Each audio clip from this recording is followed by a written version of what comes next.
दंडवत प्रणाम। जय श्री चक्रधर। महानुभाव दिनदर्शिका आज हम देख रहे हैं 19 जनवरी 2021 मंगलवार। आज की हमारी लीला है पूर्वार्ध 567।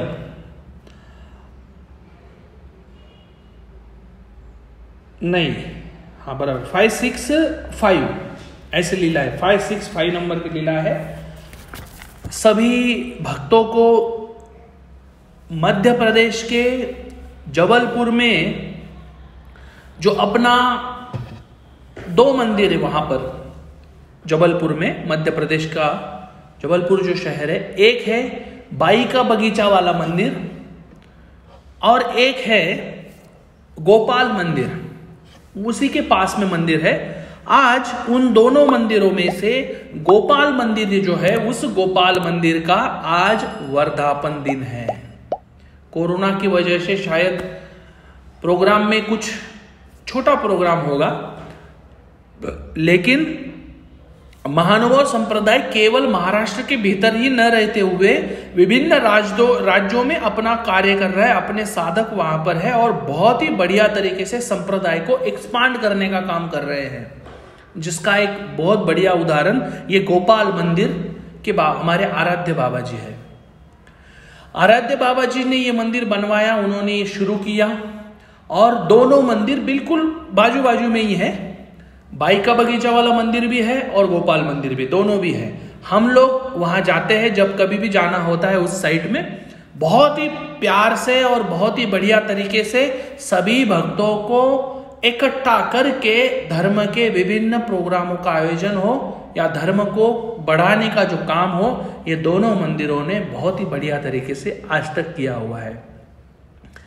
आप सभी को उस वर्धापन दिन की बहुत बहुत शुभकामनाएं। आप सभी को, अगर आपका और उन आराध्य बाबा जी का अगर कांटेक्ट है तो आप जरूर उनको फोन कीजिए और उनको बहुत बहुत बधाइयां दीजिए। हमारी ओर से तो उनको बधाई है ही, हमारा तो फोन गया ही है उनको, उनसे बात हो चुकी है। लेकिन आप सभी भी जरूर फोन कीजिएगा। प्रोग्राम अगर हो तो प्रोग्राम में आप अपना कंट्रीब्यूशन भी दीजिएगा, क्योंकि आप सब लोग जब उत्साह से कुछ आयोजन में अगर सपोर्ट करते हो तो आयोजन और बढ़िया तरीके से हो पाता है। इसीलिए आप सब ने यह करना बहुत जरूरी है। ठीक है, आज की हमारी लीला है 556। मतलब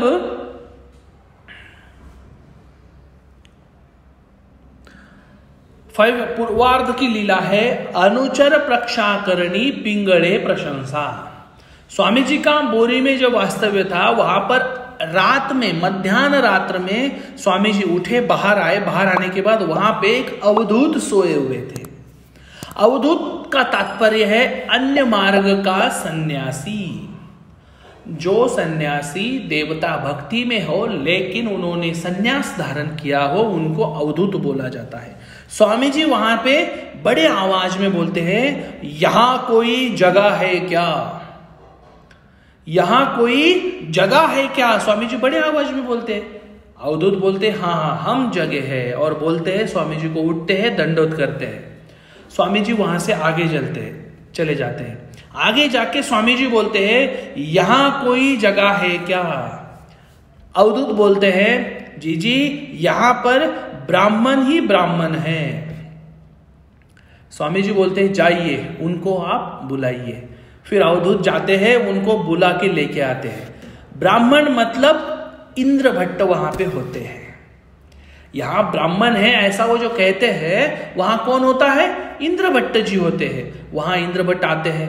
स्वामी जी बोलते हैं, इंद्रिया, स्वामी जी अब इंद्र भट्ट जी को बोल रहे, इंद्रिया अगर अभी हमने आपको एक काम करने के लिए भेजा, तो दूर अगर भेजा तो आप जाओगे क्या?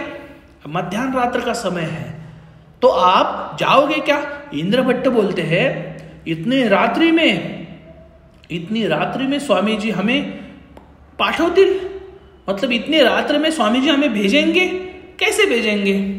उनका जवाब सुन के स्वामी जी बोलते हैं, हाँ नव्वे, ये नहीं है, बात को समझना जरा, मैं आपको बहुत महत्वपूर्ण बात लास्ट में बताने वाला हूं। स्वामी जी बोलते हैं ये नहीं है।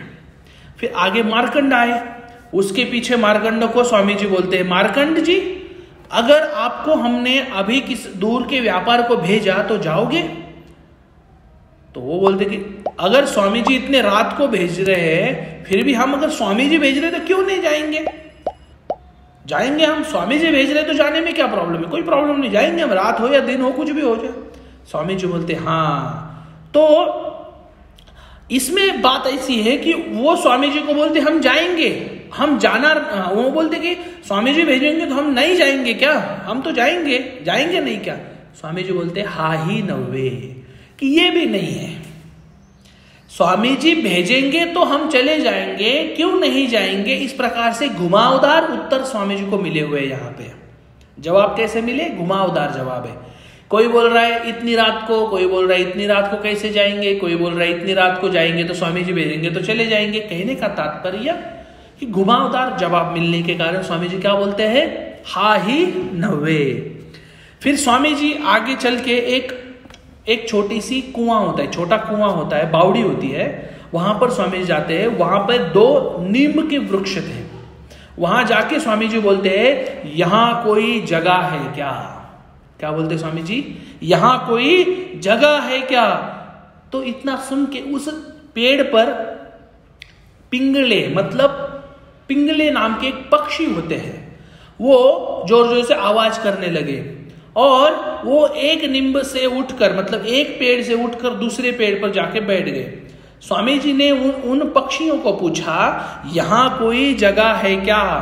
उन्होंने अपनी अपनी भाषा में बोला हम जगह है। कौन बोल रहा है? ये पक्षी बोल रहे हैं हम जगह है। और स्वामी जी बोलते हैं भक्तजनों को कि तुम्हारे से तो ये अच्छा ये पक्षी है, ये हमारे प्रवृत्ति को विषय हुए। भगवान जी क्या बोल रहे हैं? हमारी जो इच्छा थी उस इच्छा को पूर्ण करने का, इच्छा को विषयों होने का, हमारे मन के अनुसार जवाब देने का काम इन पक्षियों ने किया। आपसे तो ये पक्षी अच्छे हैं। हमने आपको जाने को बोला, हमने आपको बोला कि आप हम भेजेंगे उधर जाओगे क्या? अगर आप वहां पे चले जाते, भगवान जी बोल रहे हैं ध्यान दीजिए, अगर आप वहां पे चले जाते उस क्षण में आपको कुछ तो भी आश्चर्यकारक घटना देखने को मिल सकती थी। और ऐसा कह के स्वामी जी वापस अपने उस मंदिर में चले आए। आज्ञा का पालन करने का जो तरीका है, इसके संबंध में ये लीला हमारे लिए आज बहुत महत्वपूर्ण है। हमारे गुरु क्यों ना हो, हमारे पिताजी क्यों ना हो, हमारे घर के बड़े बुजुर्ग क्यों ना हो, अगर कभी वो संकेतपूर्ण हमसे अगर बात कर रहे हो ना, तो हमने तुरंत उसको मान लेना और उनके इच्छा के समय, इच्छा के अनुरूप कार्य करना उनको अपेक्षित होता है। लेकिन आजकल देखा जाता है कि हम क्या करते हैं, हम आप अपना दिमाग चलाने में बहुत ज्यादा जोर देते हैं। कभी हमें हमारे घर के बुजुर्ग कहते हैं कि अरे बेटा सुनते हो? वो बोलते हाँ बाबा जी आ रहा हूं, थोड़ा रुकिए ना, मैं थोड़ा काम कर रहा हूं। अरे भाई, अगर बड़ा आदमी अगर बुला रहा है, बड़ा बुजुर्ग अगर बुला रहा है, तो अपना जो हाथ का काम है उसको बाजू रख के पहले उनके देखना चाहिए। ये संदेश है स्वामी श्री चक्रधर महाराज जी के छोटी छोटी लीलाओं में से जीवन में उतारने लायक हमें संदेश दिखने को मिलते हैं, लेकिन उस दृष्टि से हमें देखना पड़ेगा। स्वामी जी बोलते अगर आप हमारे कहे अनुसार अगर जाते तो आपको एक आश्चर्य देखने को मिलता। आज के समय में हमने इस लीला से यही महत्वपूर्ण बात लेनी है, हमारे गुरुजन हो, हमारे घर के बड़े हो, हमारा बड़ा भाई हो, हमारे बड़े बुजुर्ग हो, कोई भी हो, अगर हमसे अपेक्षा कर रहा है तो हमने उसको प्रेफरेंस ज्यादा देना चाहिए।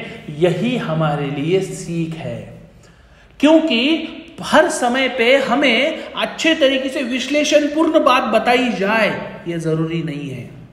कभी कभी त बोलकर, मतलब अभी हिंदी में बोल रहे हैं तो प बोलकर पतीला समझ जाना चाहिए। अगर किसी ने प बोला तो हमें उस घटना के अनुरूप हमारी बुद्धि क्या काम कर रही है, हम उस घटना के अनुरूप हमने उसका जवाब ढूंढने का काम करना चाहिए। सामने वाले को क्या लगता है, भगवान जी ने बोला है दास्य मोचक, सामने वाले का दास्य कैसे करना है, सामने वाले का दास से उसके प्रवृत्ति के अनुसार करना है, बहुत जरूरी चीज है। आज की लीला हमें यही सिखाती है कि बुजुर्गों का, गुरुजनों का और अपने से बड़ों का आज्ञा सुनते समय बहुत ज्यादा रिपीट सवाल न करते हुए उनकी आज्ञा को समझना चाहिए, मान लेना चाहिए। उसमें ही हम सब की क्या है, भलाई है।